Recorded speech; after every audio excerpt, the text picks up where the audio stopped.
వందనాలు తెలియపరుస్తున్నాను. ఈరోజు వర్తమానానికి వెళ్దాం. ఈ దినము దేవుడు మనతో మాట్లాడిన ప్రతి వాక్య భాగాన్ని హృదయంలో దాచుకొని చాలా భద్రంగా నడుచుకుందాం. ఈరోజు అంశము గర్వము. ఈరోజు అంశం ఏంటంట గర్వం. గత వారములో దేవుడు మనతో ఏమంటాడు గుర్తుందా? పరిశుద్ధాత్మ దేవుణ్ణి దుఃఖపరచవద్దు అని ఆయన మాట్లాడారు. పరిశుద్ధాత్మ దేవుణ్ణి దుఃఖపరచొద్దు. ఎలా దుఃఖపరుస్తున్నామో అనేది మనకు తెలియకుండానే మనం ఆ పనులు చేస్తున్నామని గత వారంలో మనం విన్నాం. ఈ వారంలో ఈ మాటలు దేవుడు మన జీవితాల్లో ఫలింప చేసి ఆయన దీవించునుగాక. ఆమె ఈరోజు అంశం ఎక్కెళ్తున్నాం. ఈరోజు అంశం ఏంటంట గర్వము. గర్వము అనేది ఒక మనిషిలో ఉన్నప్పుడు ఆ మనిషికి ఆ గర్వం కనపడదు. పక్కవారికి ఆ గర్వం కనపడుతూ ఉంటుంది. ఏ మనిషిలో గర్వం ఉంటుందో ఆ మనిషిలో ఆ గర్వం తనకు కనపడదు. గర్వము ఎదుటి వారికి, చుట్టుపక్కల వారికి ఏ మనిషిలో ఆ గర్వం ఉంటుందో ఆ గర్వం కనపడుతూ ఉంటుంది. గర్వము చెడు వాసనలాగా వ్యాప్తి చెందుతుంది. ఎలాగంటే ఒక వ్యక్తిలో గర్వం ఉన్నప్పుడు ఆ గర్వం కలిగిన వ్యక్తిని చూసి ఒకరికి ఒకరు చెప్పుకుంటూ ఉంటారు, ఇతను చాలా గర్వవంతుడు, ఇతను చాలా ప్రౌఢ కలిగిన మనిషి. కనుక అలా చెప్పుకుంటుండగా ఆ చెడు వాసనలాగా అది వ్యాప్తి చెందుతుంది. గర్వం అనేది దేవుని దృష్టికి అసహ్యమైనది. గర్వం అనేది దేవుని దృష్టికి అసహ్యమైనది. దేవుడికి అసహ్యమైన 6 విషయాలు కలవు, అయినను 7 కూడా కలవు అని పరిశుద్ధ గ్రంథంలో చెప్పబడుతుంది. వాటిలో ఒకటి ఏంటంటే గర్వము. ఈ గర్వము మనిషిని ఎంత పతనానికి దారితీస్తుందో పరిశుద్ధ గ్రంథంలో మనం చూడబోతూ ఉన్నాం. పరిశుద్ధ గ్రంథం తెలియపరుస్తుంది గర్వం అంత ప్రమాదకరమైంది మరొకటి లేదే లేదు. ధ్యానం చేద్దాం. పరిశుద్ధ గ్రంథంలో నుంచి మనందరం కూడా ఈ మాటలు ధ్యానం చేద్దాం. మొట్టమొదటిగా మనం గమనించినప్పుడు గర్వం మన జీవితంలో ఉన్నప్పుడు మనకు కలిగే పరిస్థితి ఏంటి అని చూస్తే సామెతల గ్రంథం, దయచేసి బైబిల్ వారు చూడండి, 11వ అధ్యాయము 2వ వాక్యాన్ని మనం ధ్యానం చేద్దాం. సామెతల గ్రంథం. అహంకారము వెంబడి అవమానము వచ్చును, వినయము గలవారి యొద్ద జ్ఞానమున్నది. అహంకారమన్నా గర్వమన్నా ఒకటేగా కనపడుతుంది. గర్వం అన్నప్పుడు మన జీవితాల్లో ఏ రోజైనా ఆ గర్వాన్ని బట్టి ఏమొస్తుందంట? అవమానం వస్తుంది. అవమానం లేకుండా బ్రతకాలంటే గర్వం లేకుండా జీవించాలి. గర్వము అవమానం తెస్తుంది. ఎప్పుడు మన జీవితంలో ఈ గర్వం వస్తుందంటే, నేను సమయం గడిచే కొలది ఆ విషయాలని మీకు తెలియపరుస్తాను. గర్వము చాలా ప్రమాదకరమైనది మానవుని జీవితంలో. నెంబర్ 1 మనం చూసాం, గర్వము వలన అవమానం కలుగుతుంది. మరొక మాటను కూడా చూద్దాం, గర్వం వలన ఏం జరుగుతుందో. సామెతల గ్రంథమే 29వ అధ్యాయము 23వ వాక్యాన్ని చదువుకుందాం. ప్రసంగైన సొలొమోను రాజు ఈ మాటలు రచిస్తున్నాడు దేవుని ఆత్మ ద్వారా. ఎవని గర్వము వారిని తగ్గించును. రెండవదిగా మనం చూస్తున్నాం, గర్వం వలన అవమానం కలుగుతుంది. నెంబర్ 1. రెండవదిగా గర్వం మనలో ఉన్నప్పుడు మనం తగ్గించబడతాం. మన స్థితి, మన స్థాయి తగ్గించబడుతుంది. కనుక మన స్థితి హెచ్చించబడాలంటే గర్వం అనేది లేకుండా మనం బ్రతకాలి. గర్వం మనలో ఉన్నప్పుడు మనం ఏం చేయబడతామంట? తగ్గించబడతాం. ఏం చేయబడతాం? తగ్గించబడతాం. మనం చూసాం, మొదటిగా అవమానపరచబడతాం, రెండవదిగా తగ్గించబడతాం. అదే సామెతల గ్రంథంలో మరొక మాటను కూడా మనం చూద్దాం. సామెతల గ్రంథం 13వ అధ్యాయము మరి 13వ అధ్యాయము 10వ వాక్యాన్ని కూడా మనం ధ్యానించాలి. గర్వము వలన జగడమే పుట్టును. ఆలోచన వినువానికి చూసారా, గర్వము వలన ఏం పుడుతుందంట? జగడాలు పుడతాయి. గర్వము వలన అవమానం కలుగుతుంది. గర్వం వలన తగ్గించబడతాం. గర్వం వలన జగడాలు పుడతాయి. ఇంట్లో భార్య భర్తల మధ్యలో గర్వం ఉండకూడదు. సమాజంలో నీవు ఎదుటివారి మనుషుల దగ్గర గర్వం ఉండకుండా బ్రతకాలి. నీ ఆఫీసులో గర్వం లేకుండా బ్రతకాలి. నీ పని స్థలాల్లో గర్వం లేకుండా బ్రతకాలి. గర్వం జగడాలు పుట్టిస్తుంది అని పరిశుద్ధ గ్రంథం చెప్తుంది. ఇంకా మనం చూసినట్లయితే ఈ గర్వం వలన ఇంకేం జరుగుతుందో సామెత గ్రంథంలోని 15వ అధ్యాయము 25వ వాక్యాన్ని మనం చదువుకుందాం. 15వ అధ్యాయము 25వ వాక్యాన్ని మనం గర్విష్ఠుల ఇల్లు యెహోవా పెరికివేయును. చూసారా, గర్వము మన యొక్క జీవితంలో ఉంటే మన ఇల్లు ఒక రోజు ఏం చేయబడుతుందంట? పెరిగివేయబడుతుంది. గర్వం వల్ల ఎంత ప్రమాదాన్ని తెచ్చుకుంటున్నామో, ఎంత నష్టాన్ని తెచ్చుకుంటున్నామో పరిశుద్ధ గ్రంథం మనకి తెలియపరుస్తుంది. నేను మొదట చెప్పాను, ఒక వ్యక్తిలో గర్వం ఉన్నప్పుడు ఆ వ్యక్తికి ఆ గర్వం కనబడదు. ఎదుటి వారికి గర్వం కనబడుతూ ఉంటది. ఆ వ్యక్తిలో ఉన్న గర్వం అది చెడు వాసనలాగా వ్యాప్తి చెందుతూ పోతుంటుంది. ఒకరోజు ఆ వ్యక్తికి అవమానం కలుగుతుంది, తగ్గించబడతాడు. అలాగే మూడోదిగా జగడాలు పుట్టే రీతిగా మారుతుంది. చివరికి పెరిగి వేయబడతాడు తన ఇల్లు. ఇంకా చూస్తే పరిశుద్ధ గ్రంథం ఏం చెప్తుందో మనం చదవడానికి మనం ప్రయత్నం చేద్దాం. చూడండి ఆ మాటలు కదా. సామెత గ్రంథం 16వ అధ్యాయము 18వ వాక్యాన్ని మనం చదువుకుందాం. 16వ అధ్యాయము 18. నాశనమునకు ముందు గర్వము నడుచును, పడిపోటుకు ముందు అహంకారమైన మనసు నడుచును. నాశనానికి ముందు ఏం నడుస్తుందంట?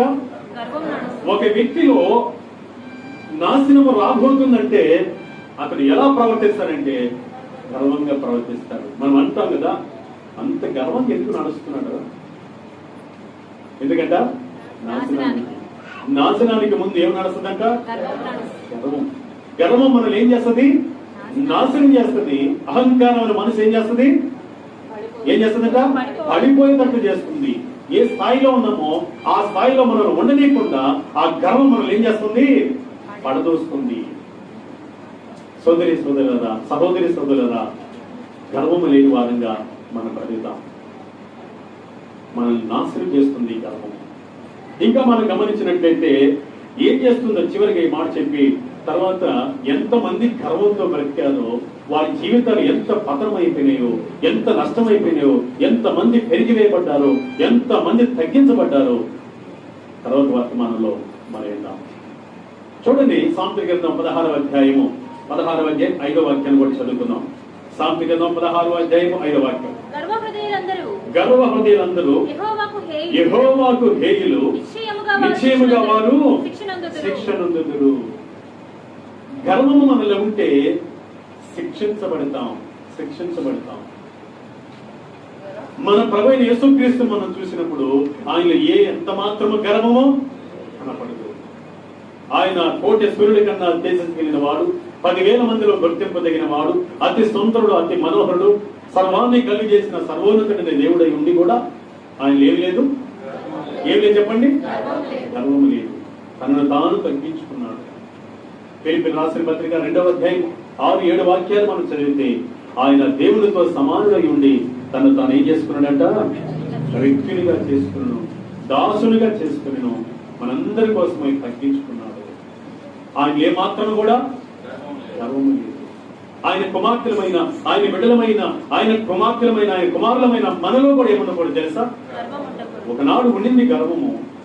యేసుక్రీస్తు ప్రభువులో మన పాపాలన్నీ ఒప్పుకొని విడిచిపెట్టిన తర్వాత ఆ గర్వం మనలో నుంచి యేసుక్రీస్తు రక్తం మనల్ని ఏం చేసింది? కడిగి వేసి గర్వాన్ని తొలగించింది. ఇక మీదట మనం గర్వం లేని వారుగా మనం జీవించాలి. గర్వం ఏం చేస్తుంది? నెంబర్ 1, అవమానపరుస్తుంది. గర్వం మనలో ఉంటే ఒకరోజు అవమాన పాలవుతాం. రెండవదిగా తగ్గింపు చేస్తుంది. మూడవదిగా జగడాలు పుట్టిస్తుంది మనలో గర్వం ఉన్నప్పుడు. నాలుగవదిగా మన ఇంటిని పెరిగి వేసే రీతిగా గర్వం చేస్తుంది. ఐదవదిగా నాశనానికి ముందు గర్వము నడుస్తుంది. నాశనం అవుతాం, పడిపోతాం, చివరిగా శిక్షించబడతాం.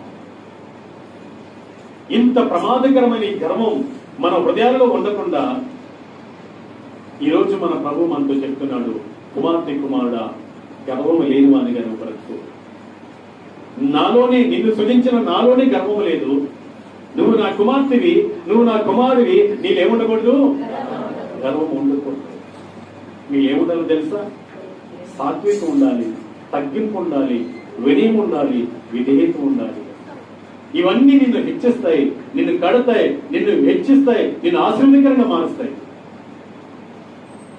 కనుక గర్వం లేని బ్రతకడానికి పరిశుద్ధాత్ముడు మనకు సహాయము చేయునుగాక.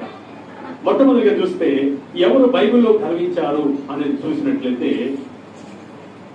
దేవునికి ప్రధాన దూతలైనటువంటి అనేక దూతలు ఉన్నారు. ఆ దూతల్లో ఒక దూత ఎవరంట?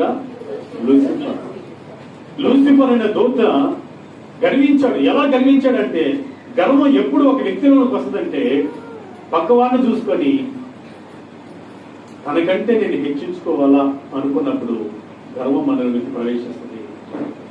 దేవుడిని చూసి దేవుడి కంటే తనను హెచ్చించుకోవాలని చూశాడు. ఎప్పుడు హెచ్చించుకోవాలని చూశాడో గర్వం తనలో ప్రవేశించింది. యెషయా గ్రంథం 14వ అధ్యాయము మనం ధ్యానం చేద్దాం. చూడండి పేరా, యెషయా గ్రంథం 14వ అధ్యాయం 12వ వాక్యాన్ని నుంచి మనం చదువుకుందాం. తేజో నక్షత్రమా, వేకువ చుక్క, నీ వెట్లు ఆకాశం నుండి పడితివి. తేజో నక్షత్రం అనగా లూసిఫర్. లాటిన్ భాషలో లూసిఫర్ కి తేజో నక్షత్రమా అని అర్థం ఇచ్చే మాటది. తేజో నక్షత్రమా, నీ వెట్లు ఆకాశం నుండి పడితివి, జనములను పడగొట్టిన నీవు నేలమట్టు వరకు ఎట్లు నరకబడితివి.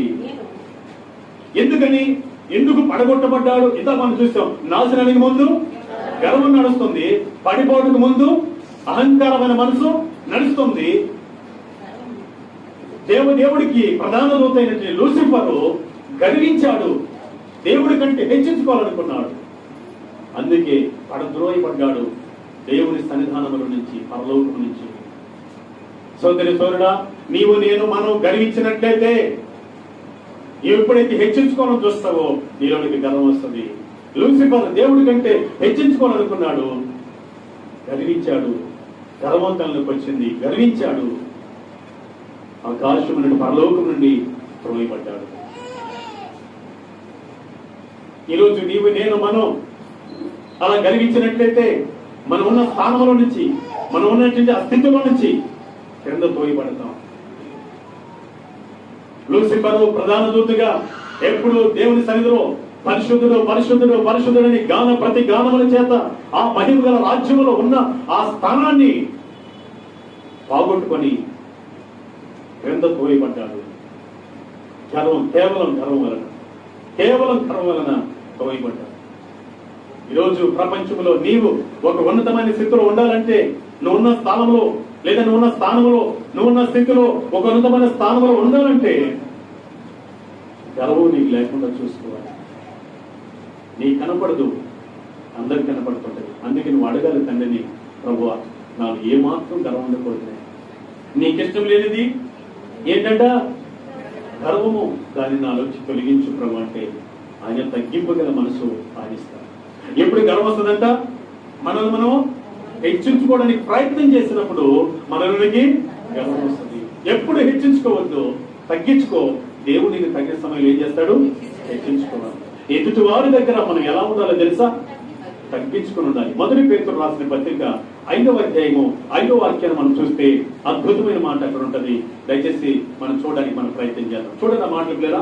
మొదటి పేతురు రాసిన పత్రిక, చిన్నలారా మీరు పెద్దలకు లోబడి ఉండుడి, మీరందరూ ఎదుటి వాని ఎడల దీన మనసు అనే వస్త్రాన్ని ధరించుకొని మిమ్మల్ని అలంకరించుకొని. ఎదుటి వారి దగ్గర ఎలా ఉండాలంట? దీన మనసు, తగ్గింపు. ఎదుటి వారి దగ్గర వినయంగా మాట్లాడు, వినయంగా నిలబడు, వినయంగా చూడు. దేవుడికి ఏం చేస్తాడంట? తగిన సమయమందు నేను నిన్ను హెచ్చిస్తాను. దేవునికి స్తోత్రం కలుగుగాక. హల్లెలూయా.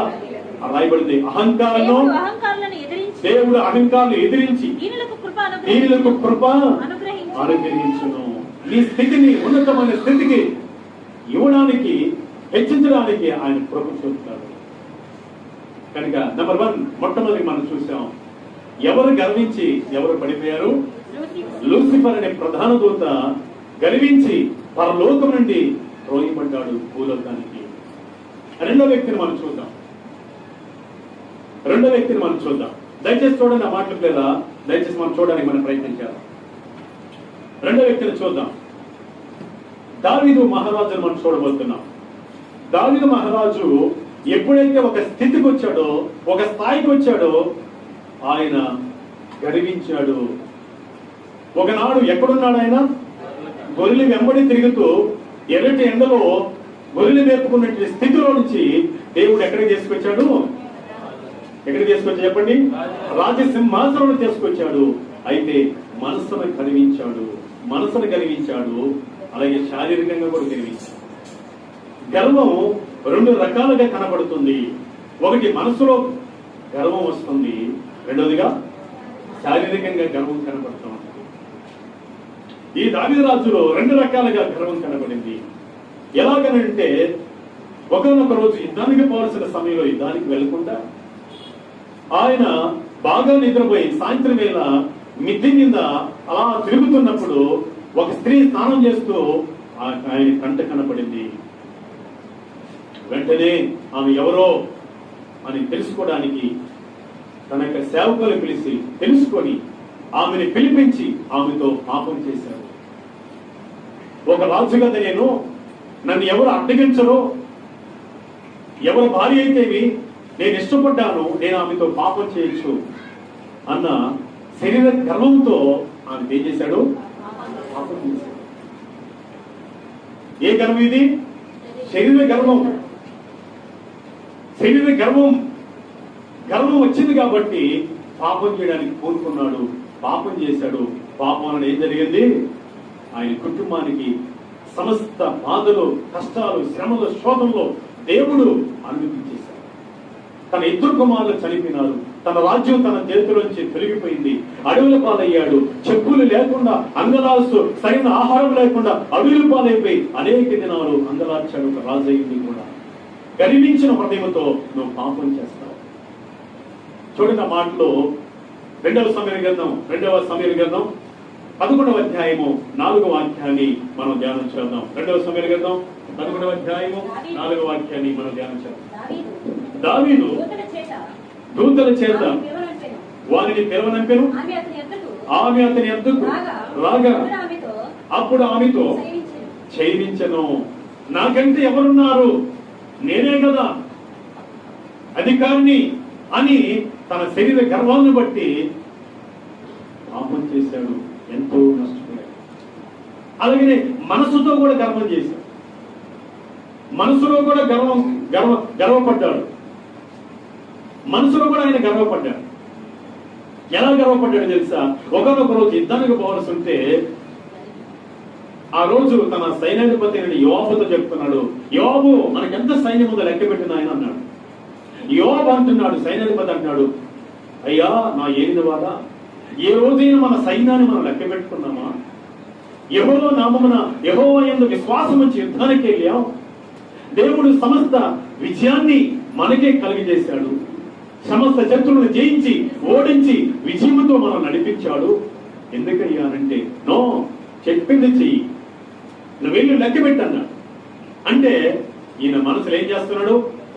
గర్విస్తున్నాడు. అనగా నాకెంత బలం ఉంది, ఎంతమంది బలవంతులు ఉన్నారని వీళ్ళ సాయి చూస్తున్నాడు కానీ దేవుని సాయి చోట్ల, దేవుడి కంటే బలం వైపు చోట్ల తన బలాన్ని చూసుకున్నాడు, మనసులో చూసుకుంటాడు.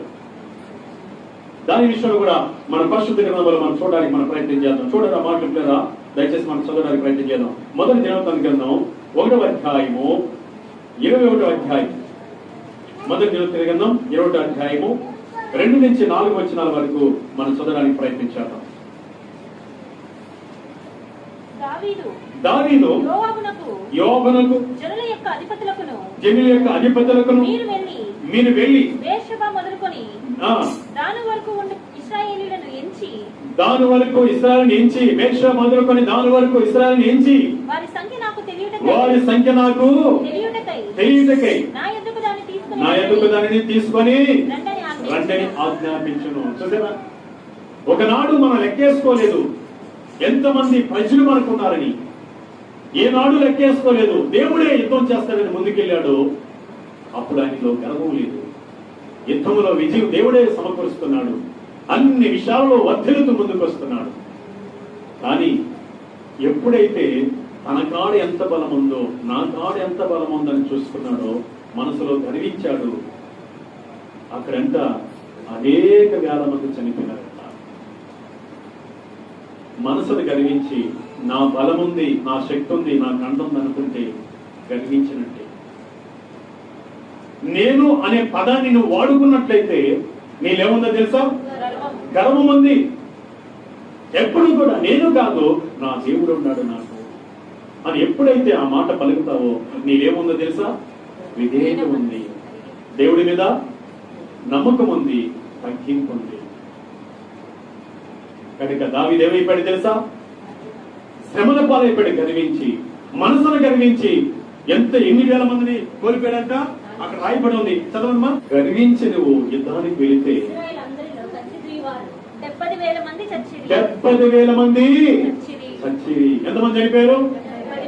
ఎప్పుడైనా దేవుడి మీద ఆనుకొని గర్వించకుండా, తన మనసులో గర్వించకుండా దేవుడి విశ్వాసం వచ్చి ముందుకెళ్తే ఏ ఒక్కరైనా చనిపోయినారా? చనిపోలేదు. అలాగే నా బలం ఉంది, నా ఉద్యోగం ఉంది, నా జీతం ఉంది, నా ఇల్లు ఉంది, నా వాక్యం ఉంది, నాకేమి అని అనుకుంటూ నువ్వు ప్రవర్తించినట్లయితే అవి కనపడకుండా దేవుడు చేస్తాడు. ఈ ఇల్లు ఇచ్చింది దేవుడే, ఈ ఉద్యోగం ఇచ్చింది దేవుడే, ఈ సంతానం ఇచ్చింది దేవుడే, ఈ కృప ఇచ్చింది దేవుడే అని ఎప్పుడు కూడా దేవుడి మీద ఆధారపడి దేవుడిని కనపరుస్తూ ఉంటే కృపగమ్మడి కృప పొందుతావే గాని నీవు ఏది కూడా తక్కువ కాదు. దేవుడికి మహిమ కలుగుగా. హల్లెలూయా. కనుక మనం ఇద్దరు చూసాం. గర్వించిన వారు నెంబర్ 1 ఎవరంట? లూసిఫర్. గర్వించి పడద్రోయపడ్డాడు. ఉన్నతమైన దేవుడితో ఉన్న ఆ స్థానాన్ని పోగొట్టుకున్నాడు. నెంబర్ 2 ఎవరు చూసాం? దావీదును చూసాం. దావీదు మరి శారీరకంగా గర్వించాడు, మనసులో గర్వించాడు. ఈ గర్వం వల్ల నష్టపోయాడు, నాశనం అయిపోయాడు. ఆయన అవలేదు కానీ తన కుటుంబం అయింది, తన బిడ్డలయ్యా. అలాగే మనసులో గర్వించి తన సైన్యము 70,000 మంది నాశనం అయిపోయారు. నేను మొదట మీకు అనేక విషయాలు చదివించాను. గర్వం వలన నాశనానికి ముందు గర్వం నడుస్తుంది. ప్రియా సోదరి సోదరా, ఒక దేవుని బిడ్డగా, దేవుని కుమార్తెగా నీవు నేనేం కలిగి ఉండాలి తెలుసా? విధేయత కలిగి ఉండాలి, వినయము కలిగి ఉండాలి, తగ్గింపు కలిగి ఉండాలి. ఆ రీతిగా మన జీవితాలను కొనసాగింపు చేసుకొని మనం ఫలించడానికి, దేవుడి యొక్క కృప పొందడానికి పరిశుద్ధాత్మ దేవుడు మనకు సహాయమో చేయనుగా. మరొక వ్యక్తిని కూడా మనం చూద్దాం. గర్వించిన వ్యక్తిని మనం చూడడానికి మనం ప్రయత్నం చేద్దాం. చూడాలి మాట పిల్లరా, దానియేలు గ్రంథం మనం చదివినట్లయితే దానియేలు గ్రంథం 28వ అధ్యాయం మనం చదువుకున్నాం. దానియేలు గ్రంథం 4వ అధ్యాయము 28వ వాక్యం చదువుకున్నాం. దానియేలు గ్రంథం 4వ అధ్యాయము 28వ వాక్యం మనం చదువుతాం. ఇక్కడ ఒక రాజు ఉన్నాడు, బబులోని దేశానికి రాజు ఉన్నాడు. ఈ రాజు పేరు ఏం పేరంట? నెబుకద్నెజర్ రాజు. నెబుకద్నెజర్ రాజు బబులోను నగరం అంతా ఉన్నతంగా కట్టబడింది, విశాలమైన దేశం. ఆయన రాత్రి ఆయన తన మనసులో అనుకుంటున్నాడు. ఏమనుకుంటున్నాడు తెలుసా? మనం చదువుల మాటలు. రాజుకు నెబుకద్నెజరు సంభవించెను. 12 నెలలు గడిచిన పిమ్మట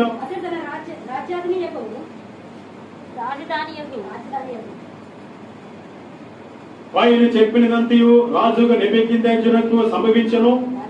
12 నెలలు గడిచిన పిమ్మట అతడు తన రాజధానియగు బబులోనులోని నగరమునందు సంచరించుచుండగా రాజు బబులోనులో ఈ మహా విశాల పట్టణము నా బలాధికారమును నా ప్రభావ ఘనతను కనపరచుటకై నా రాజధాని నగరముగా నేను కట్టించితిని కదా అని తనలో తాను అనుకొనిను. ఈ బబులోను నగరాన్ని అంతటిని కూడా నేనే కట్టించాను, ఇంత గొప్ప నగరాన్ని నేనే కట్టించాను తనను తాను అనుకొని ఏం చేశాడంట? గర్వించాడు. ఎప్పుడు మనలో గర్వం వస్తుందంటే, మొదటగా చూసాము మనల్ని మనం హెచ్చించుకున్నప్పుడు మనలో గర్వం వస్తుంది. రెండవదిగా నాకంటే ఇంకెవరు లేరు అని అనుకుంటే నీలోకి ఏమొస్తుంది? గర్వం వస్తుంది. దావీదు అదే అనుకున్నాడు, నాకంటే పెద్దవారు ఎవరు లేరు. ఆ ఊరియా భార్యని తెచ్చుకొని పాపం చేసి ఎవరు నన్ను అడ్డగించేవారు లేరు అనుకున్నాడు. అందుకే ఆయన గర్వం ప్రవేశించాడు. అందుకే ఆయన నష్టపోయాడు, నాశనం అయిపోయాడు. ఆయన పోల ఆయన కుటుంబం అయింది. మూడో వ్యక్తిని మనం చూస్తున్నాం. రాజుగా నెబుకద్నెజరు బబులోను దేశంలో ఆయన రాత్రి వేళ ఆయన ఆలోచిస్తా ఉన్నాడు, ఇంత పెద్ద నగరాన్ని నేనే కదా కట్టించింది. వాక్యం చెప్తుంది, యెహోవా ఇల్లు కట్టించని ఎడల దాని కట్టువాని ప్రయాసము వ్యర్థము. 120 కీర్తన మొదటి వాక్యం చెప్తా ఉంది, యెహోవా ఇల్లు కట్టించకపోతే కట్టువాని ప్రయాసము వ్యర్థము. దేవుడు మనకు సహాయం చేయకపోతే, ఆరోగ్యం ఇవ్వకపోతే, క్షేమం ఇవ్వకపోతే, మన ప్రయాణంలో ఆయన కాపుదల ఇవ్వకపోతే మనం ఏదైనా కట్టగలమా, చేయగలమా, సాధించగలమా? దేవుడు కృప ఇది కట్టింది అని చెప్పాల్సింది వదిలిపెట్టి నెబుకద్నెజరు అంటున్నాడు, నేనే కదా ఈ రాజనగరాన్ని కట్టాను అని తనలో తను అనుకుంటూ ఉండగా, తర్వాత వాక్యం చదువుదాం. తర్వాత మాట 31వ వచనం. రాజు నోట ఈ మాట ఉండగా ఆకాశంలో యొక్క శబ్దం వచ్చును. ఏంటంటే ఎక్కడి నుంచి వచ్చింది? ఆకాశం నుండి. ఎవరిదా ఆ శబ్దము? దేవుడిది, దేవుడి దగ్గర నుంచి వస్తుంది అంటున్నాడు దేవాంత దేవుడు. చదువుతా మాటలు. ఏదనగా రాజుకు నెబుకద్నెజరు, ఇదే నీకు ప్రకటన, నీ రాజ్యము నీ యొద్ద నుండి తొలగిపోయెను. చదువుకున్నాం. తమ యొద్ద నుండి మనుషులను తరిమెదరు, నీవు అడవి జంతువుల మధ్య నివాసము చేయొచ్చు, పశువుల వలె గడ్డి మేసెదవు. దేవునికి స్తోత్రం. ఎప్పుడైతే కరిగిస్తామో దేవుడు మనం ఏం చేస్తాడు తెలుసా? నాశనం చేస్తాడు. ఎప్పుడైతే గర్విస్తామో అవమానం పరుస్తాడు.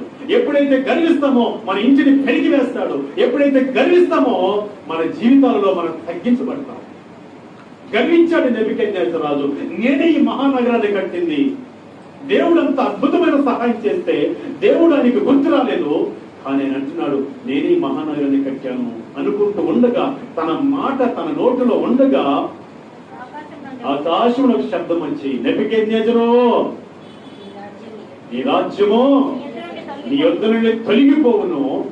మళ్ళీ చదువు. తొలగిపోవును. తమ యొద్ద నుండి మనుషులు నిన్ను తరిమెదరు. మనుషులు నీ దేశంలో నుంచి ఏం చేస్తారు తెలుసా? తరిమేస్తారు. నీవు అడవి జంతువుల మధ్య నివాసం చేసేదవు, పశువుల వల్ల నీవు గడ్డి వేసేదవు. ఏం నేర్పిస్తున్నాడు దేవుడు? గడ్డి మేపిస్తాడు. మనం చెప్పాలి, గర్వించిన వాళ్ళని గడ్డి మేపిస్తాడు. ఒక మహారాజునే దేవుడు ఏం చేస్తున్నాడు తెలుసా? గడ్డి మేపిస్తున్నాడు. కనుక మనలో ఏముండకూడదు? గర్వించాడు మనసున. మనం మనసును గర్విస్తాం, శారీరకంగా గర్విస్తాం. మన నడతలో గర్వం, మన చూపులో గర్వం, మన మాటలో గర్వం, శారీరకంగా గర్వం కనపడుతూ ఉంటది. మన చూపులో ఎలా ఉండాలి తెలుసా? చల్లని చూపు ఉండాలి. మన మాట ఎలా ఉండాలి చెప్పండి? ఉప్పు వేసినట్టుగా ఉండాలి. మన నడత ఎలా ఉండాలి చెప్పండి? ఎలా ఉండాలి? గొర్రె పిల్ల నడతలాగా ఉండాలి. టోటల్ గా మన ప్రవర్తన మన యేసయ్యలాగా దేన మనసు కలిగి ఉండాలి. గర్వించావా? గడ్డి మేపిస్తున్నాడు. 7 కాలములు అనగా 7 సంవత్సరాలు గడ్డి మేశాడు. ఎవరో తెలుసా? ఎవరు మేపించారు? ఆయనకంట ఆయన గోళ్ళు ఏమండి పక్షులు గోళ్ళలాగా మారిపోయినట్ట. ఆయన వెంట్రుకలంతా పక్షుల యొక్క ఈకలాగా మారిపోయినాయంట. అనగా మంచుకు తడిచి ఎండకి ఎండి ఆయన జీవితం అలా తయారైపోయింది. 7 సంవత్సరాలు అయిన తర్వాత అప్పుడు ఆయన అంటున్న మాట ఏం తెలుసా రాజుగారు? మనం చదవడానికి మనం ప్రయత్నం చేద్దాం. చూద్దాం ఆ చివరి వచనాన్ని మనం చదువుకుందాం. ఆ కాలము గడిచిన పిమ్మట నెబుకద్నెజరు నేను మరలా మానవ బుద్ధి గలవాడనై నా కళ్ళు ఆకాశము తట్టు ఎత్తి చిరంజీవియు సర్వోన్నతులకు దేవునికి స్తోత్రము చేసి గణపరిచి స్తుతించి తిని ఆయన ఆధిపత్యము చిరకాలము వరకు ఆయన రాజ్యము తరతరములకు ఉన్నది. దేవునికి స్తోత్రం, హల్లెలూయా. అలా చెప్పుకుంటూ 37వ వచనానికి వద్దాం. ఇలాగూ నెబుకద్నెజరును నేను పరలోకపు రాజు యొక్క కార్యములనియు సత్యములను ఆయన మార్గములో న్యాయములనై ఉన్నవనియు గర్వముతో నటించు. ఇక్కడ బాగా చదువుదాం. గర్వముతో నటించు వారిని ఆయన అనుపశక్తుడనియు ఆయనను స్తుతించుచు కొనియాడుచు గణపరచుచున్నాను. చెప్పలేదు దేవుని స్తోత్రం, హల్లెలూయా. గర్వించిన వారిని ఆయన అనపశక్తుడనియో నేను ఇప్పుడు తెలుసుకున్నాను. ఆయనే నిజమైన దేవుడు, ఆయనకే మహిమ కలగాలి అని ఆయన ఏం చేస్తున్నాడంట? స్తుతిస్తున్నాడు. గర్విస్తే దేవుడు మన జీవితాలలో, మన యొక్క ఆత్మీయ జీవితాల్లో లేదా భౌతికమైన జీవితాల్లో మన పట్ల ఆయన చాలా చాలా బాధ కలిగి మన పట్ల ఆయన దుఃఖపడతాడు. అంత మాత్రమే కాకుండా మనల్ని పెరిగి వేస్తాడు, మనల్ని కిందకి దించేస్తాడు, మనల్ని నష్టపరుస్తాడు. ఇలా చేయగా నెబుకద్నెజరు జీవితంలో, నెబుకద్నెజరు రాజు యొక్క జీవితంలో చేయగా ఆయన గడ్డి వేసిన తర్వాత 7 సంవత్సరాలు అలా అణచబడిన తర్వాత ఆయన అంటున్న మాట, ఆ చివరిలో ఆయన ఇచ్చిన స్టేట్మెంట్ ఏంటో తెలుసా? మరొకసారి ఆ మాట చదివి చాలా బాగుంటుంది. ఆయన అనపశక్తుడనియు ఆయనను స్తుతించుచు కొనియాడుచు గణపరచుచు ఉన్నాను. ఎవరైతే గర్వంగా ప్రవర్తిస్తున్నారో వాళ్ళందరినీ దేవుడు ఏం చేస్తాడంట? అణిచేస్తాడు. ఇశ్రాయేలు ప్రజల్ని 40 రోజుల్లో కానాను దేశానికి చేరాలి, ఐగుప్తు దేశం నుంచి. కానీ ఎందుకు దేవుడు ముందుగా వాళ్ళని అణిచాడో తెలుసా? ఒక ఆశీర్వాద స్థితికి వెళ్ళిన తర్వాత ఆశీర్వాదం నువ్వు అనుభవించాలంటే జీవితాంతము ముందు నువ్వు అణచబడి ఉండాలి. అనగా కష్టాల్లో, ఇబ్బందుల్లో, కొలిములో, బాధల్లో నువ్వు బాగా చిక్కబడితే భవిష్యత్తులో నీకు ఇచ్చిన ఆశీర్వాదాన్ని దాచిపెట్టుకుంటావు, నీ జీవితాంతం అనుభవిస్తావు. నీకు కష్టాలు లేకుండా సుఖముతోనే దేవుడు నిన్ను పెంచినట్టయితే నీకు ఇచ్చిన ఆశీర్వాదాన్ని నువ్వు పోగొట్టుకుంటావు. అందుకే ముందుగా దేవుడు తన బిడ్డల్ని ఒక స్థాయికి తీసుకురావాలనుకుంటే ముందేం చేస్తాడు? నడుస్తాడు. అలాగే గర్వించిన వారిని కూడా ఏం చేస్తాడు? అణిచేస్తాడు. ఎవరు నడిచాడు చెప్పండి? ఎవరు నడిచాడు? నెబుకద్నెజరు రాజుని అణిచేశాడు, దావీదు రాజుని అణిచేశాడు, లూసిఫర్ని పడదోశాడు. కనుక మొట్టమొదటి మనం చదివిన 6 విషయాల్లో చెప్పండి, గర్వం మనలో ఉంటే అవమానం పాలవుతాం, తగ్గించబడతాం, జగడాలు కలుగుతాయి, మన ఇల్లును మనము తిరిగి వేసుకునేటట్టు దేవుడు చేస్తాం. అలాగనే నాశనం వస్తుంది, పడదోయబడతాం. అలాగనే నెబుకద్నెజరు రాజు ఎన్ని సంవత్సరాలు శిక్షించబడ్డాడు? 7 సంవత్సరాలు శిక్షించబడ్డాడు. దావీదు రాజు శిక్షించబడ్డాడు. లూసిఫర్ ఇంకా శిక్షించబడుతూనే ఉన్నాడు. నా ప్రియ సోదరుడా, తగ్గింపు కలిగి గర్వం లేని వారిగా బ్రతుకుతాం. గర్వం అంటే మన దేవుడికి అసహ్యం, మన దేవుడికి అసహ్యము. కనుక ఉదయకాల సమయంలో గర్వం లేని వారికి బ్రతుకుతాం. గర్వం లేకుండా బ్రతకాలంటే మనం ఏం చేయాలి తెలుసా? ఏం చేయాలి? మనం ఎక్కడ తగ్గించుకోవాలి? ఎక్కడ తగ్గించుకోవాలో చెప్తున్నాను. ఎక్కడ తగ్గించుకోవాలి? మన ప్రభువైన యేసుక్రీస్తు ఆయన ఏం చేశాడు? తనను తాను తగ్గించుకొని తన తల్లిదండ్రుల దగ్గర విధేయతై లోపడ్డాడు. నువ్వు లోపడే తత్వం నీలో ఉంటే తగ్గింపు నీలో ఉన్నట్టే, గర్వం నీలో లేనట్టు. లూకా సువార్త 2వ అధ్యాయము, లూకా సువార్త 2వ అధ్యాయం చూడండి. మనం గర్వం లేకుండా చేసుకోవాలంటే వాక్యం చెప్తా ఉంది. చదువుదా మాటలు కదా, చదవండి. 2వ అధ్యాయము 51వ వాక్యాన్ని మనం చదవడానికి మనం ప్రయత్నించాలి. అంతటా అనగా మన ప్రభువైన యేసుక్రీస్తు వారితో కూడా బయలుదేరి నజరేతునకు వచ్చి వారికి లోబడి ఉండెను. చూసారా, దేవాది దేవుడై ఉండి ఒక మానవుడికి లోకానికి వచ్చి తన సొంత శారీరకంగా ఆయన లోకానికి వచ్చినట్టే ఆ తల్లికి, అలాగనే ఆ యొక్క తండ్రికి ఎలా ఉన్నాడు? లోబడడం, తగ్గించుకోవడం. అలాగే నీ తండ్రికి నీ తల్లికి నువ్వేం చేయాలో తెలుసా? లోబడాలి. లోబడినప్పుడు తగ్గించుకుంటున్నావు. ఎక్కడ తగ్గించుకోవాలి? మొట్టమొదటి ఎవరు తగ్గించుకోవాలి? మనము తల్లిదండ్రుల దగ్గర తగ్గించుకోవాలి. నువ్వు తగ్గించుకుంటే ఆ తల్లిదండ్రుల మనసు నేను హెచ్చించాలని ఎప్పుడూ నీ మీదనే వాళ్ళు దృష్టి పెడతారు.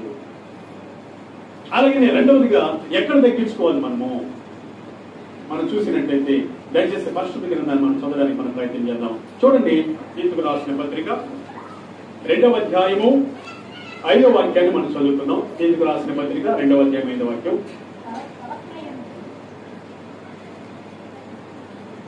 తీతుకు రాసిన పత్రిక 2వ అధ్యాయము 5వ వాక్యం.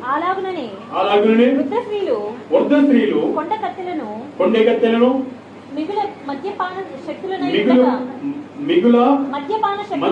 శక్తులనై ఉండక ప్రవర్తన యందు భయభక్తులు గలవారై ఉండవలెననియు దేవుని వాక్యము దూషింపబడకున్నట్లు యవ్వన స్త్రీలు తమ భర్తలకు లోబడి ఉండి తమ భర్తలను శిశువులను ప్రేమించు వారును స్వస్థ బుద్ధి గలవారును పవిత్రులను ఎండ ఉండి పని చేసుకున్న వారిని మంచి వారిని ఉండవలనని బుద్ధి చెప్పొచ్చు. ఇక్కడ రాయబడి ఉంది, యవ్వన స్త్రీలు తమ భర్తలకు ఏం చేయాలంట? లోబడి ఉండాలి. భర్తలకు ఎప్పుడు లోబడి ఉంటావో నీవు ఒక భారీగా నువ్వు తగ్గించుకుంటున్నావు. పిల్లలు ఎవరికి లోబడాలి? తల్లిదండ్రులకు లోబడాలి. తల్లిదండ్రులకు లోబడాలి. అలాగే భార్యలు ఎవరికి లోబడాలి? భర్తలకు లోబడాలి. భర్తలకు లోబడుతున్నారంటే వాళ్ళు ఏమి లేదు చెప్పండి, గర్వము లేదు. అలాగనే నీవు నేను ఎవరికి లోబడాలి అని చూస్తే ఎబిల్ రాసిన పత్రిక 13వ అధ్యాయము దయచేసి మనం చదవడానికి ప్రయత్నం చేద్దాం. 17వ వాక్యం మనం చదువుతున్నాం. 17వ వాక్యం ఎబిల్ రాసిన పత్రిక 13వ అధ్యాయము 17వ వాక్యం. మీ పైన నాయకులుగా ఉన్నవారు లెక్క చెప్పవలసిన వారే, లెక్క ఒప్ప చెప్పవలసిన వారి వలె మీ ఆత్మను కాయిస్తున్నారు. వారు దుఃఖముతో ఆ పని చేసిన ఎడల మీకు నిష్ప్రయోజనము కనుక దుఃఖముతో కాక ఆనందముతో చేయనట్లు వారి మాట విని వారికి లోబడి ఉండి. ఎవరికి లోబడాలంటే ఇప్పుడు ఎవరు మనకు వాక్యం చెప్పి ఆత్మలు కాసేది ఎవరు? ప్రార్థన చేసి మన సంఘ కాపర్లకి మనం లోబడుతున్నామంటే, ఒక మాట చెప్పినప్పుడు లోబడుతున్నామంటే మనల్ని ఎవరు తెలుసా? విధేయత ఉంది, వినయం ఉంది, గర్వం మనలో. ఇప్పుడు చెప్పండి, పిల్లలు ఎవరికి లోబడాలి? తల్లిదండ్రులకు లోబడాలి. భార్యలు ఎవరికి లోబడాలి? భర్తలకు లోబడాలి. అలాగే సంఘం ఎవరికి లోబడాలి? ఇలా లోబడుతుందంటే సంఘములు ఏముంది? గర్వం లేదు. లోబడిన సంఘంలో ఏముందో తెలుసా? గర్వం ఉంది, విధేయత లేదు, వినయం లేదు, సాత్వికం లేదు. విధేయత లేని సంఘం పెరికి వేయబడుతుంది, అవమానం పాలవుతుంది. సంఘం అంటే ఎవరండి? సంఘం అంటే ఎవరు? దేవుని పిల్లలని మనమే. ఎప్పుడైతే సేవకుడు చెప్పే ప్రతి మాటను తీసుకొని లోబడతారో వారు హెచ్చించబడతారు, వారు దీవించబడతారు. ఆ సంఘం వర్ధిల్లుతుంది. దేవుని స్తోత్రం కలిగిన హల్లెలూయా. కనుక మనం తగ్గించుకోవడం అంటే లోబడడము, గర్వం లేని వారిగా ఉండడం అంటే లోబడడము. ఇది ఇప్పుడు చదువుదాం. ఎఫెసీయులకు రాసిన పత్రిక 4వ అధ్యాయము 21వ వాక్యాన్ని కూడా మనం చదువుదాం. ఇంకా ఎక్కడ తగ్గించుకోవాలి మనం చూద్దాం. ఎఫెసీయులకు రాసిన పత్రిక 5వ అధ్యాయము 21వ వాక్యాన్ని మనం చదువుతాం. 5:20 చూడండి. క్రీస్తునందరి భయముతో ఒకరినొకడు లోబడి ఉండుడి. ఒకరికి ఒకడు లోబడి ఉండుడి. ఒకరికి ఒకడు ఏం చేయాలంటే మనము లోబడ. ఒకరికొకరు ఏం చేయాలి? బ్రదర్ ఈ పని ఇలా చేయండి బ్రదర్, ఇలా చేయండి బ్రదర్ అని ఒకరికొకరు చెప్పుకునేటప్పుడు ఒకరికొకరు ఏం చేయాలి? లోబడాలి. నాకు తెలుసులే, నాకు తెలియదేమో ఇవేనా నాకు చెప్పేది అని అనుకుంటే మళ్ళీ ఏముందో చెప్పండి? ఈ గర్వం వలన ఇప్పుడు మనం చూసాం, నష్టపోతాం, నాశనం అయిపోతాం, అవమాన పాలవుతాం, జగడాలు పడతాయి, సమస్యలు మొదలవుతాయి. కానీ మనం గర్వం లేకుండా ఉంచుకోవాలంటే మన జీవితాన్ని తల్లిదండ్రులకు మనం ధైర్యంగా ఉండాలి. ఇదే భక్తి అంటే. భక్తి అంటే ఏదో స్నానం చేసి బొట్టు పెట్టుకుని చేయాల్సిన పనులు చేయడం కాదు. నీ తల్లికి నీ తండ్రికి నువ్వు లోబడుతున్నావు అంటే భయభక్తులు కలిగి ఉన్నావు. అలాగనే నీ భర్తకు నువ్వు లోబడుతున్నావంటే నువ్వు భయభక్తులు కలిగి ఉన్నావు. అలాగనే నీ సంఘానికి, నీ సంఘ కాపరికి నువ్వు లోబడుతున్నావంటే భయభక్తులు కలిగి ఉన్నావు. అలాగనే నువ్వు ఒకరికొకరు లోబడుతున్నావంటే ఏం కలిగి ఉన్నావు? భయభక్తులు కలిగి ఉన్నావు. నువ్వేం చేయబడతావు చెప్పండి? తనను తాను తగ్గించుకున్నవాడు, లోబడేవాడు ఏమవుతాడు? దేవుడికి మహిమ కలుగును. హల్లెలూయా, హల్లెలూయా. ఈ సమయంలో ఎంతమంది చూసాం గర్వించి పడిపోయిన వాడు, నష్టపోయిన వాడు, బాధలు పడ్డవాళ్ళు. నంబర్ 1 లూసిఫర్ చూసాం. నంబర్ 2 దావీదును చూసాం. నంబర్ 3 నెబుకద్నెజర్ రాజును చూసాం. రాజుని గడ్డి నేర్పిస్తాం. దేవుడితో పని కాదు, నీకేం తినిపించాలో తినిపిస్తాడే. మనం గర్వించిన వారి ఇల్లు వెలికి వేయబడును, నాశనం అయిపోవును. సమస్తం దేవుడి చేతిలో ఉంది. ఒకరిని పడగొట్టాలన్నా ఆయన చేతిలో ఉంది, నిలబెట్టాలన్నా ఆయన చేతిలో ఉంది. యేసు గ్రంథంలో ఆయన చెప్తున్నాడు 18:24 పచ్చని చెట్టును సిగురింపు చేయవాడిని నేనే, ఎండిపోయిన చెట్టుని సిగురింపు చేయవాడిని నేనే, అలాగే సిగురింపే చెట్టుని నాశనం చేయవాడిని. సమస్య ఎవరి చేతిలో ఉంది? మన దేవుడి చేతిలో. ప్రియ సోదరి సోదరుడా, మనం చాలా జాగ్రత్తగా మన జీవితాన్ని గర్వం లేని వారుగా మన జీవితాన్ని మనం కాపాడు. దేవుడికి స్తోత్రం కలిగా ఇంకొక వ్యక్తిని చెప్పి నేను ముగిస్తాను. మరొక వ్యక్తిని మనం చూద్దాం. ఈయన పేరు ఉజ్జియా రాజు. ఈయన కూడా చాలా గర్వించాడు. ఈయన పేరు ఏం తెలుసా? ఉజ్జియా రాజు. దినవృత్తాంత గ్రంథం 2వ గ్రంథం 22వ అధ్యాయము 24వ వాక్యాన్ని మనం చదువుతున్నాం. 2వ దినవృత్తాంత గ్రంథము 22వ అధ్యాయము 24వ వాక్యాన్ని మనం చదువుతున్నాం.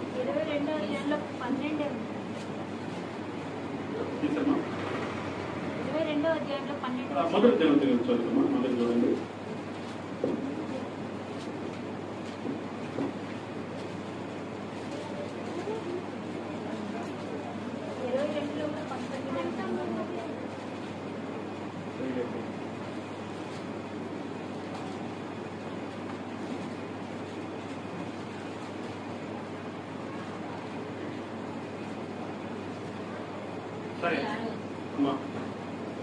సరే 26వ అధ్యాయం చూడండి. 2వ దినవృత్తాంత గ్రంథం 26వ అధ్యాయము.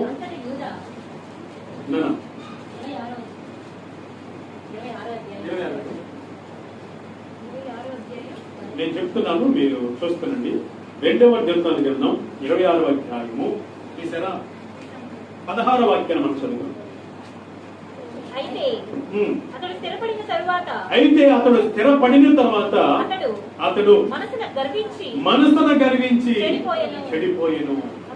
ఎవరైనా అనంటే ఈయన పేరేందా? ఉజ్జియా రాజు. ఉజ్జియా రాజు మనసును ఏం చేశాడంట? చాలా మంది మనసులో గర్వం పెట్టుకో ఉంటారు, పైకి మాత్రం అందరితో సమాధానంగా మాట్లాడినట్టుంటారు, సంతోషం మాట్లాడినట్టుంటారు. లోపల నీకంటే నేను ఎక్కువే, నీకంటే నేను బాగా చదువుకున్నా. చదువుకి దైవ జ్ఞానానికి సంబంధమే లేదు. నీ చదువు ఈ లోకంలో ఈ లోక జ్ఞానాన్ని ఇస్తుంది. ఈ లోక జ్ఞానం చేత నువ్వు ధనం సంపాదిస్తావు, ఈ లోక జ్ఞానం చేత ఆస్తులు సంపాదిస్తావు, ఈ లోక జ్ఞానం చేత వస్తు వాహనాలు సంపాదిస్తావు. కానీ ఆ జ్ఞానం చేత పరలోకాన్ని సంపాదించవు. దైవ జ్ఞానం నీకు కావాలి. దైవ జ్ఞానం లేకుండా లోక జ్ఞానం ఎంతున్నా ఆ పరలోకాన్ని నువ్వు పొందలేవు. ఈ లోక జ్ఞానం ఎంతున్నా ఈ బైబిల్ గ్రంథం నువ్వు అర్థం చేసుకోలేవు. దైవ జ్ఞానం నీకు కావాలంటే మొరపెట్టి దేవుడిని చూసి ప్రార్థన చేయి. వాక్యం బాగా చదువు, దేవుని చిత్తానుసారం నడు, దైవ జ్ఞానంతో దేవుని నేర్చుకో.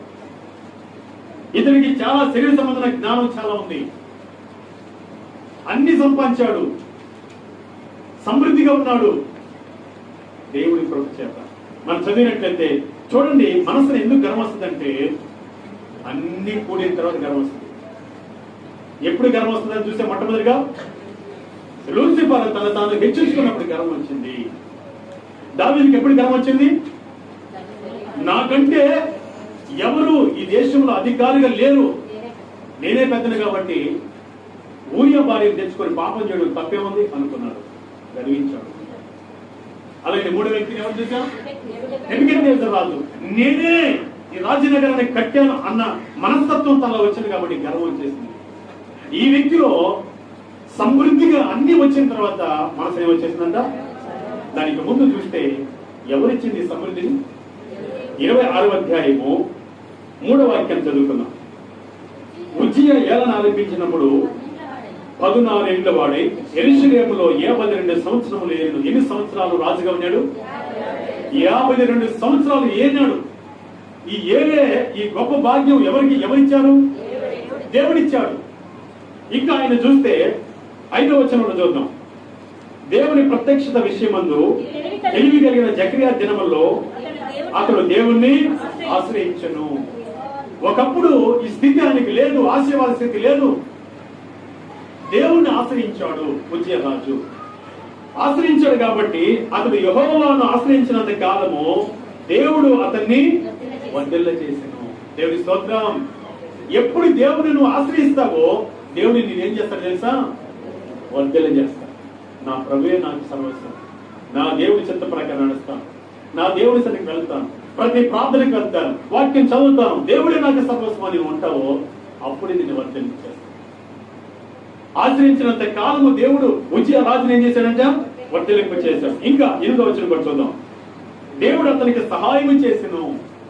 వర్ధిల్ల చేశాడు, సహాయం చేశాడు. ఇంకా చూద్దాం, తర్వాత మాట కూడా చూద్దాం. ఆ 8వ అధ్యాయము చివరి వచనంలో అతని కీర్తి ఐగుప్తు మార్గ ప్రదేశములన్నింటిను వ్యాపించును. అతనికి మంచి పేరు దేవుడే తెచ్చిపెట్టాడు. దేవుడికి స్తోత్రం కలుగును గాక. హల్లెలూయా. ఇంకా చూద్దాం 15వ వచనం లాస్ట్ లైన్ చూద్దాం. అతడు స్థిరపడే వరకు అతనికి ఆశ్చర్యకరమైన సహాయము కలిగిన గనుక అతని కీర్తి దూరముగా వ్యాపించును. అతడు స్థిరపడేంత వరకు దేవుడు సహాయం చేస్తూనే ఉన్నాడు. సహాయం చేశాడు. ఇప్పుడు ఏం జరిగిందో చూద్దాం. అతడు స్థిరపడిన తర్వాత అతడు మనసున గర్వించి చెడిపోయాడు. గర్వం ఏం చేసింది? అతన్ని చెడిపేసింది. గర్వం నిన్ను చెడిపేస్తుంది, నాశనం చేస్తుంది, నష్టపరుస్తుంది. 52 సంవత్సరాలు ఉత్సాహంగా, ఆశీర్వాదకరంగా, దేవుడి మెండైన సహాయంతో ఉన్నతంగా ఎదిగాడు, మంచి పేరు తెచ్చుకున్నాడు, ఉన్నతమైన స్థితికి ఎదిగిపోయినాడు. ఎప్పుడు ఎదిగాడో ఏమొచ్చేసిందంట? మనం ఎప్పుడు ఎదగతాం అన్ని కూడతాయో మనకేమొస్తుంది చెప్పండి? ఏమీ లేనప్పుడు అక్క ఎప్పుడు పోదాం అక్క ప్రార్థనగా, ఎప్పుడు వెళ్తాం మనం? అన్ని కూడిన తర్వాత చెల్లి వచ్చి పిలుస్తుంది అంటే రావు, ప్రార్థనగా రావాలా? టైం లేదే అంటే మనసులో ఇంకేమొచ్చేసింది? వచ్చేసింది. సమయం దొరకదు, గర్వించొద్దు నువ్వు. అన్ని వచ్చిన తర్వాత మనకు గర్వం వస్తుంది. అతడు స్థిరపడిన తర్వాత అతడు మనసులా గర్వించి ఏం చేస్తే తెలుసా? దేవుని సన్నిధిలో దూపం వేసే సేవకుల మీదకి యుద్ధానికి పోతున్నాడు. దేవుడు చూశాడు. ఇదంతా ఒకసారి మీకు చెప్పాను. ధూపం వేయడానికి ఆయన ధూపాత్రను చేత పట్టుకొని సేవకుల మధ్యలో అది పరిశుద్ధ స్థానంలో వెళుతుండగా సేవకులు అంటారు, అయ్యా రాజా, నేను రాజుగా నియమించాడు కానీ దేవుడు నేను ఈ పని చేయలేదు. ఇది చిన్న పని, మేము చేసుకునే పని, నీకు ఇచ్చింది పెద్ద పని, ఇది ఎందుకు నువ్వు చేస్తావంటే ఆయన మనసును గర్వించిన ఆ గర్వం చేత ఏం చేస్తున్నాడో చూద్దామా? మనం చదవడానికి మనం ప్రయత్నం చేద్దాం. 18వ వచనం చదువుతున్నాం. వారు రాజధాని ఉజ్జియాను ఎదిరించి, ఉజ్జియా యెహోవాకు ధూపము వేయుటకై ప్రతిష్ఠింపబడిన అహరోను సంతతి వారిని యాజకులు పనియే గాని నీ పని కాదు. పరిశుద్ధ స్థలముల నుండి బయటికి పొమ్ము. నీవు ద్రోహము చేసి ఉన్నావు.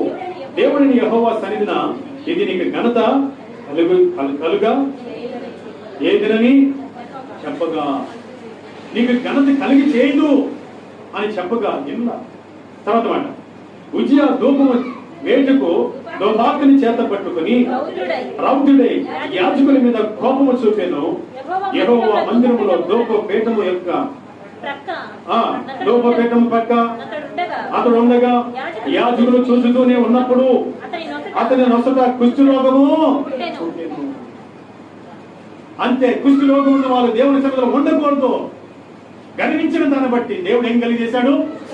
యాజకులు చూస్తూనే ఉన్నారు. దోపార్తిని చేత పట్టుకొని వేయడానికి పోతున్నాడు. అయ్యా, ఈ పని నీకు ఘనతనిస్తుంది అనుకుంటున్నావా? నీ ఘనత నీదయ్యా, ఈ పని నీది కాదే అనుకుంటే గర్వించి సేవకుల మీద ఆగ్రుడై కోపగించుకొని వేయబోయిగా వెంటనే దేవుడు కుష్ఠరోగం మొదట పొందించాడు. చూసిన దైవజనులు కుష్ఠరోగి ఎంత మాత్రం దేవుడి సన్నిధిలో ఉండకూడదని ఏం చేశారు? బయటికి వెంటనే వేశారు. మాట చదువుకుందాం.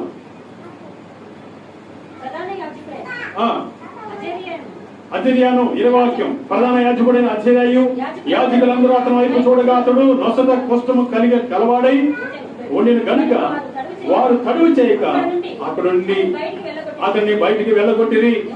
యెహోవా తన్ను మొత్తినని ఎరిగి బయటికి వెళ్ళటకు తాను త్వరపడిను. రాజైన ఉజ్జియా తన మరణ దినము వరకు కుష్ఠరోగై దేవుడు ఏం చేశాడు? అతన్ని మొత్తి నాశనం చేశాడు. సోదరి సోదరుల గర్వం ఎంత స్థితి వేసుకొస్తుందో చూసాం.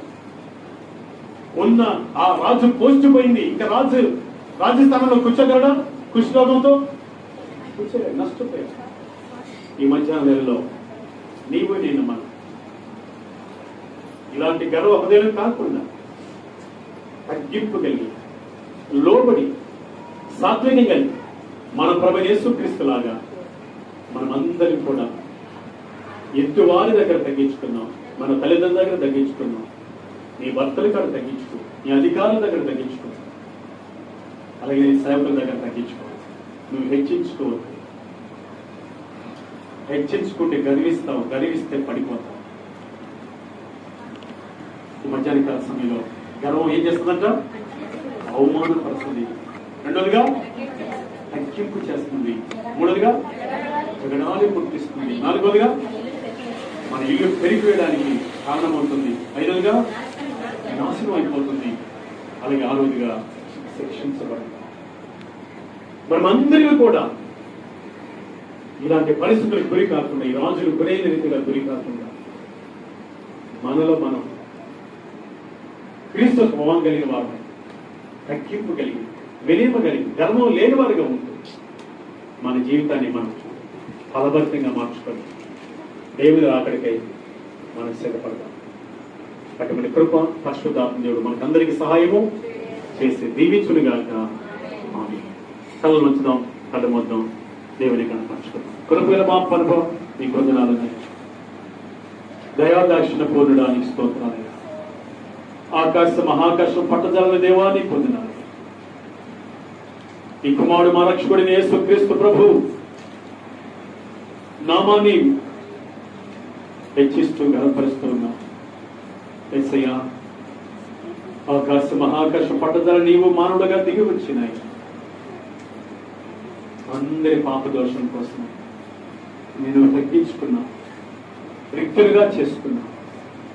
నీళ్ళు ఏమాత్రం గర్వం లేదని అందరి కోసం మరణించి తిరిగి లేచా.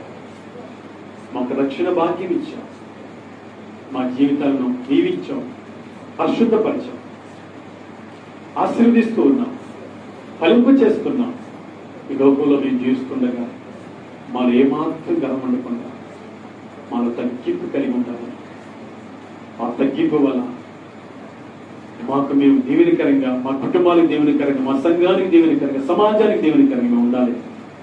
మా అందరితో మాట్లాడాలి.